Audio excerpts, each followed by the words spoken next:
Hi everyone, I'm Mutō and welcome back to another video. This video will be best Premier League transfers of the season so far and the guide to each of the players and what their strong points and their weak points are.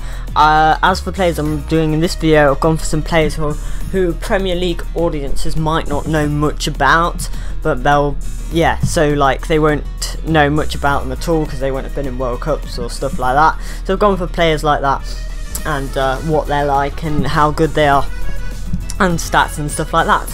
So yeah, also yes, I haven't uploaded in a while. That's because I've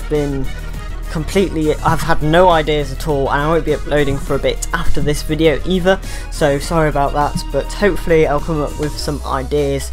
And yeah, so please leave suggestions. And yeah, let's get into the video. So first up we have a transfer that actually occurred last year in Naby Keita, and Naby Keita has 6 goals and 5 assists so far this season.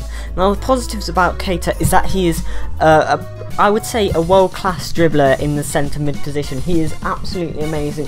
He just drifts past players like they're not there. But he's not a weak player at all. He's very strong and he can definitely hold his own. But he's so good at dribbling, he can completely just nullify any defensive midfielders that a team's got and just go straight past them and then lay the ball off to someone else or something like that. He's also good at shooting and passing as well. Of course he has 6 goals and 5 assists, so he is pretty good, but dribbling is definitely his strongest point, you know, but then that opens up space and he's definitely a great player in centre mid. And he's all round very good. He's good defensively too. However, he is very hot-headed. He's got a red card this season, and I'm pretty sure he's had a couple in the previous seasons as well. He's hot-headed, so we could potentially see multiple sendings off in this season that will be coming. So that's not good for Liverpool fans. You don't want to be losing players because Liverpool players seem to get injured a lot, so you don't want to be losing players to suspension, let alone injury. And also he could be potentially arrogant. If you watch the Bundesliga YouTube channel, you may have seen a bit where Keita was wearing like a sparkly red suit or something like that. So yeah, he's got a big ego, and that could potentially clash with the other, you know, big egos in the team, like for example Lovren, the best defender in the world, Salah, who could be, I mean, he doesn't shout about his skill, but he could be winning the Ballon d'Or. Players like Firmino and all of those, it could be not good for Keita to get involved with those, but we'll have to see. He's still young, so he might grow up a bit in the season, in next season. Next up we have Arsenal's new signing, Lucas Torreira. I think that has gone through now. It took a long time for that to happen. He's got 4 goals and 1 assist in the Serie A last season, and he is amazing at tackling and interceptions. He reminds me of sort of like a Kante in the fact that he just is able to get interceptions like out of nowhere. You're thinking, well, he's quite a short player, he's quite short. You're thinking there's no way Torreira is going to be able to take him on, but no, he just does it. He goes round and grabs the ball easily. Not easily, but he works for it. He's got a great work ethic and he just is like determined to get the ball. He's also got good long shots. He scored a good few long range goals last season, and he's also surprisingly strong for his height. As I said before, he is a very good defensive midfielder. However, he is too defensive, and by that I mean he's not going to bring too much creatively for Arsenal in the future. He lacks like cutting forward passes, if that makes sense. He only got 1 assist from midfield, and if you look at the other midfielders on this list, they've all got way more than 1 assist. Even the striker who's coming up later has got way more than that. So yeah, that's part of his great game that he needs to improve. But in terms of defence, he's brilliant, but he does need to improve the forward vision and just everything to do with his forward passing. And thankfully Arsenal do have Özil, so they're not struggling too much on that part, but it is part of his game that he does need to improve. Next up we have the Iranian who signed for Brighton, Alireza Jahanbakhsh. 21 goals and 12 assists in the Eredivisie last season. And of course that means there's a lot of positives to him. He's strong, he's fast, he's got great ball control, and he shoots like a striker. He reminds me of Aguero in the way some of his goals were scored, in how confident he seemed at scoring and shooting, and I believe he will tear up the Premier League with his shots like that, because Aguero did. He's also a great provider as well. 12 assists and 21 goals is almost unreal. Whether he'll be able to continue that form in the Premier League is a different story, because he struggles against good teams. In the Premier League, every game is a big game, so will he be able to continue his form over from the Eredivisie into the Premier League? Well, we'll have to see, and if he does do that, he'll be one of the players of the season in my mind. Next up, we have quite a signing by Chelsea with Jorginho. I know I'm a bit late with quite a lot of these signings, but oh well, I was just trying to think of any video. And yeah, he's got 2 goals. He had 2 goals and 4 assists in the Serie A last season. And positives, he has very, very good forward passing, which is very good. Do Chelsea need that?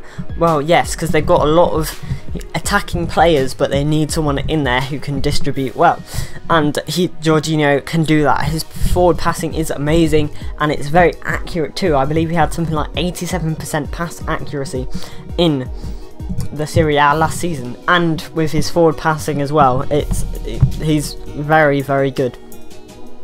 He's also tactically very aware. He can see runs very well. He knows what the best pass is, so he's not just accurate passing, he's also very good at picking out which pass is the best one in the situation, and he's also good at defending as well. He can do defensive work too. Of course, paired with Kante, it's going to be a very good pair. However, on the negative side, he is a bit, he lacks pace somewhat. He's not very agile either, so we could see that being a big problem, although he is paired with Kante. So again, like Torreira with Özil, it might end up not mattering. Jorginho covering the spaces while Kante goes and runs and chases down people. Also, his work ethic is not brilliant. He seems to switch off in some games, so we'll have to see whether he's motivated, especially against the smaller teams. But apart from that, this is probably the best signing on the list in total. It's just they've paid so much for him. Would there have been better alternatives? I would have said yes. Jorginho is not anything too special, but there we go. Maybe there's still time for him to improve, so yeah, we'll see. Anyway, next up is the West Ham's new signing, and this is a very good one. Felipe Anderson, 4 goals and 7 assists for Lazio in the Serie A. Lots of Serie A players, Premier League stealing all of them. And yeah, he's a winger. And Felipe Anderson has great ball control. Like seriously, it is amazing. He's amazing at just.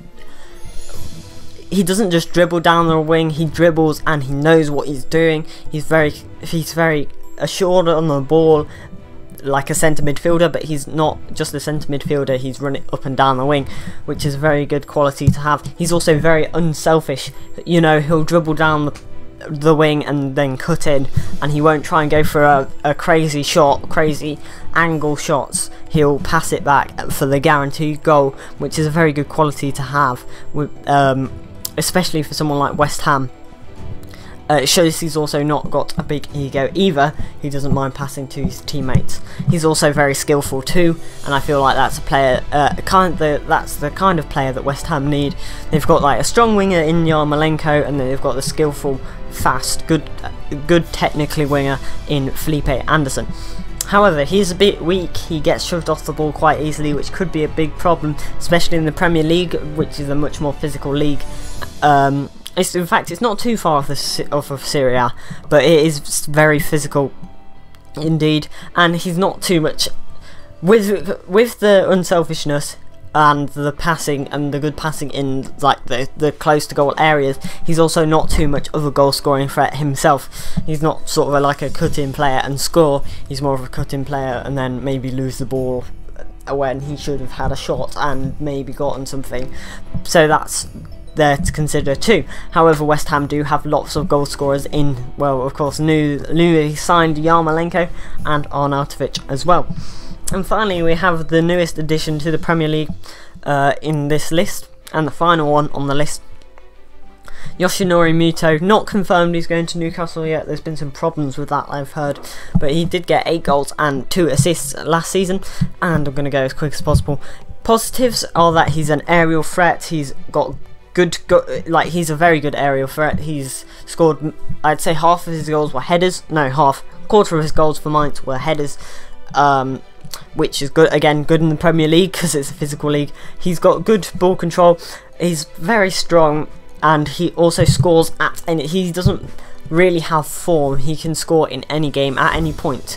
However, him not really having good or bad form means that he doesn't turn up in a lot of games. I'd say in about half of the games last season he performed very badly in the Bundesliga.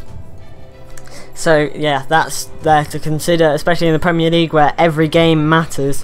I mean, in the Bundesliga every game matters for Mainz because they're relegation candidates, but yeah, in the Premier League every game is hard. You don't have games against Cologne who are getting relegated with anyway, moving on. He also lacks shot power. A lot of his goals were from lucky deflections, and he can also miss easy chances. A lot of the goals he scored he very nearly missed, although he did score a brilliant header, which was one of the best goals of the season in the Bundesliga. And yeah, thanks for watching everyone. Please leave suggestions. Also, yeah, thanks, and yeah, thanks for watching, I guess.